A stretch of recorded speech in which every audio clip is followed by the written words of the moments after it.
नमस्कार दोस्तों, स्वागत है आपका इस नए वीडियो में। आज हम दो ऐसे शब्दों के बारे में बात करेंगे जो सफलता और विफलता के बीच का अंतर तय कर सकते हैं। सेंस ऑफ अर्जेंसी और डेस्परेशन। सेंस ऑफ अर्जेंसी का मतलब है समय की कीमत को समझना, यह जानना कि हर पल अनमोल है और उसे व्यर्थ नहीं गंवाना चाहिए। यह उस लक्ष्य के प्रति समर्पण है जो आपको आगे बढ़ाता है, उस लक्ष्य को पाने की चाहत जो आपको रातों रात जगाए रखती है। यह उस इच्छा शक्ति की बात करता है जो आपको हर चुनौती का सामना करने के लिए तैयार रखती है। डेस्परेशन वो आग है जो आपके अंदर तब जलती है जब आपके पास खोने को कुछ नहीं बचा होता। यह वो ताकत है जो आपको अपनी सीमाओं से आगे ले जाती है। आज हम कुछ उदाहरणों के माध्यम से समझेंगे कि कैसे ये दो गुण, सेंस ऑफ अर्जेंसी और डेस्परेशन, असंभव को भी संभव बना सकते हैं। साल था 1940। द्वितीय विश्व युद्ध अपने चरम पर था। जर्मन सेना फ्रांस के एक छोटे से तटीय शहर डंकर्क में फ्रांसीसी और ब्रिटिश सैनिकों को घेरे हुए थी। हार निश्चित लग रही थी, पीछे हटने का कोई रास्ता नहीं था। ऐसे समय में जब चारों ओर निराशा का माहौल था, ब्रिटिश प्रधानमंत्री विंस्टन चर्चिल ने एक साहसिक फैसला लिया, ऑपरेशन डायनेमो। यह एक ऐसा अभियान था जिसने मानवीय भावना और दृढ़ इच्छा शक्ति की एक अनोखी मिसाल पेश की। समय कम था, दुश्मन करीब था और 4 लाख से ज्यादा सैनिक फंसे हुए थे। ऐसे में हर एक पल अनमोल था। ब्रिटिश सरकार ने नागरिकों से अपील की, किसी भी तरह की नाव, चाहे वो मछली पकड़ने वाली छोटी नाव हो या कोई व्यापारिक जहाज, जो भी उपलब्ध हो, उसे डंकिर्क भेजा जाए।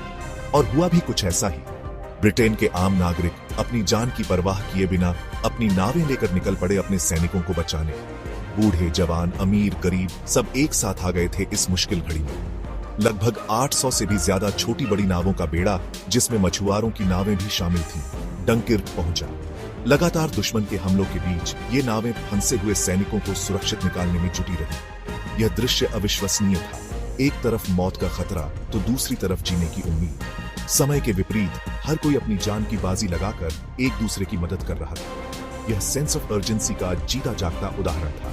आखिरकार 9 दिनों के अथक प्रयास के बाद लगभग 3,38,000 से ज्यादा सैनिकों को सुरक्षित निकाल लिया गया। डंकिर्क का यह ऑपरेशन हालांकि एक पीछे हटना था, लेकिन यह मानवीय साहस, एकता और सेंस ऑफ अर्जेंसी की एक अविस्मरणीय गाथा बन गया।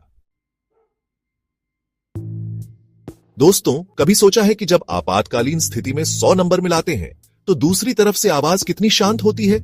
ऐसा लगता है जैसे वो लोग किसी और ही दुनिया में जीते हैं, जहां घबराहट नाम की कोई चीज ही नहीं होती। लेकिन सच्चाई यह है कि अग्निशमन दल के जवान भी हमारी तरह ही इंसान हैं। उनके पास भी दिल होता है, परिवार होता है।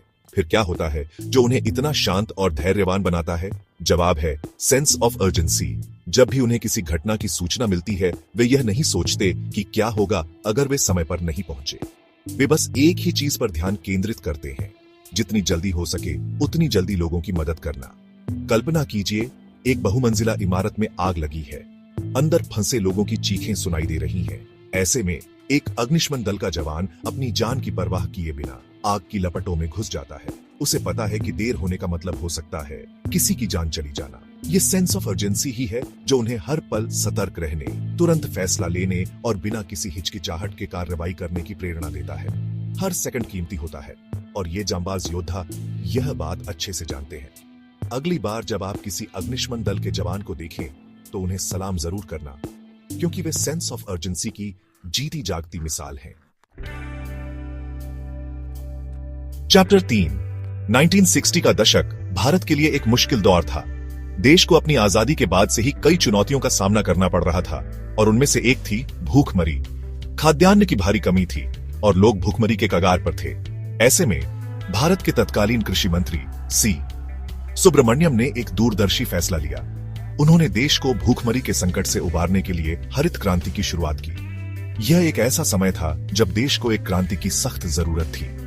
हरित क्रांति के तहत नई नई कृषि तकनीकों, उन्नत बीजों और सिंचाई के आधुनिक तरीकों को अपनाया गया।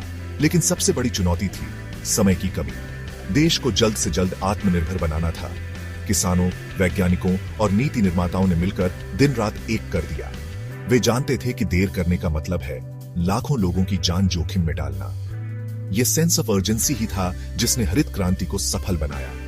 नतीजतन कुछ ही सालों में भारत खाद्यान्न के मामले में आत्मनिर्भर बन गया। जो देश कभी अनाज के लिए दूसरे देशों पर निर्भर था, वह अब अनाज निर्यात करने लगा था। हरित क्रांति न केवल भारत के लिए बल्कि पूरी दुनिया के लिए एक मिसाल बन गई। इसने दिखाया कि कैसे सेंस ऑफ अर्जेंसी और दृढ़ इच्छा शक्ति से असंभव को भी संभव बनाया जा सकता है। चैप्टर 4, महाभारत का युद्ध, धर्म और अधर्म की लड़ाई, जहां एक ओर थे कौरव तो दूसरी ओर पांडव। इस युद्ध में एक महत्वपूर्ण मोड़ आया द्रोणाचार्य के शिष्य अर्जुन के रूप में। अर्जुन, जो अपने धनुर्विद्या कौशल के लिए प्रसिद्ध थे, एक कठिन परीक्षा से गुजर रहे थे। गुरु द्रोणाचार्य ने अपने शिष्यों की परीक्षा लेने के लिए एक पेड़ पर एक लकड़ी का पक्षी बांधा। उन्होंने कहा, तुम्हें इस पक्षी की आंख पर निशाना साधना है और जब मैं कहूं तभी तीर चलाना।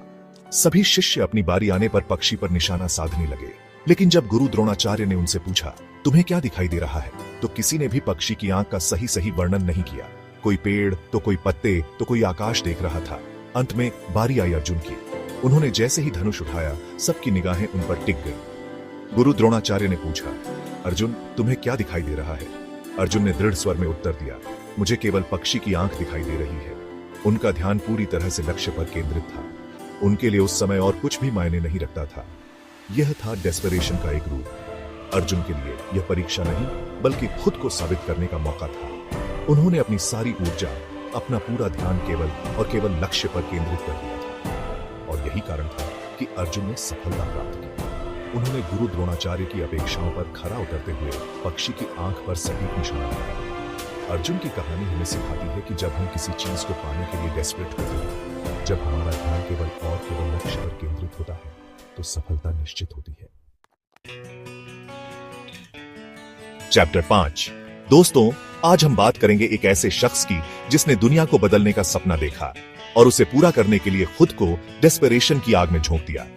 यह कहानी है एलन मस्क और उनकी कंपनी स्पेसएक्स की। 2008 में स्पेसएक्स के लिए एक बेहद मुश्किल दौर चल रहा था। कंपनी के पहले 3 रॉकेट लॉन्च लगातार असफल हो चुके थे। आर्थिक तंगी के चलते कंपनी दिवालिया होने के कगार पर थी। ऐसे में जब सब कुछ खत्म होता हुआ दिख रहा था, एलन मस्क ने हार नहीं मानी। वह जानते थे कि अगर चौथा रॉकेट लॉन्च भी असफल रहा तो स्पेसएक्स का अस्तित्व ही खत्म हो जाएगा। उन्होंने अपनी टीम के साथ दिन रात एक कर दिया। हर छोटी से छोटी गलती को सुधारने की कोशिश की गई। उनके लिए यह केवल एक रॉकेट लॉन्च नहीं था, बल्कि उनका सपना, उनकी मेहनत, सब कुछ दांव पर लगा था। यह डेस्परेशन का चरम था। एलन मस्क और उनकी टीम के पास खोने को कुछ नहीं बचा था। वे अपनी पूरी ताकत, अपनी पूरी ऊर्जा के साथ इस चुनौती का सामना कर रहे थे और किस्मत ने भी उनका साथ दिया। चौथा रॉकेट लॉन्च सफल रहा। यह स्पेसएक्स के लिए एक नई शुरुआत थी। इस सफलता ने न केवल कंपनी को बचा लिया, बल्कि एलन मस्क को अंतरिक्ष अन्वेषण के क्षेत्र में एक नई ऊंचाई पर पहुंचा दिया। स्पेसएक्स की यह कहानी हमें सिखाती है कि डेस्परेशन अगर सही दिशा में इस्तेमाल किया जाए तो यह एक शक्तिशाली हथियार बन सकता है। यह हमें अपनी सीमाओं से आगे बढ़ने और असंभव को भी संभव बनाने की प्रेरणा देता है। तो दोस्तों, आज हमने जाना कि कैसे सेंस ऑफ अर्जेंसी और डेस्परेशन हमें सफलता की राह पर आगे बढ़ा सकते हैं। अर्जेंसी हमें समय की कीमत का एहसास कराता है, हमें हर पल को पूरी शिद्दत से जीने के लिए प्रेरित करता है। वहीं डेस्परेशन हमें अपनी पूरी क्षमता का उपयोग करने के लिए मजबूर करता है। यह हमें उन ऊंचाइयों तक पहुंचा सकता है जिनके बारे में हमने कभी सोचा भी नहीं होगा।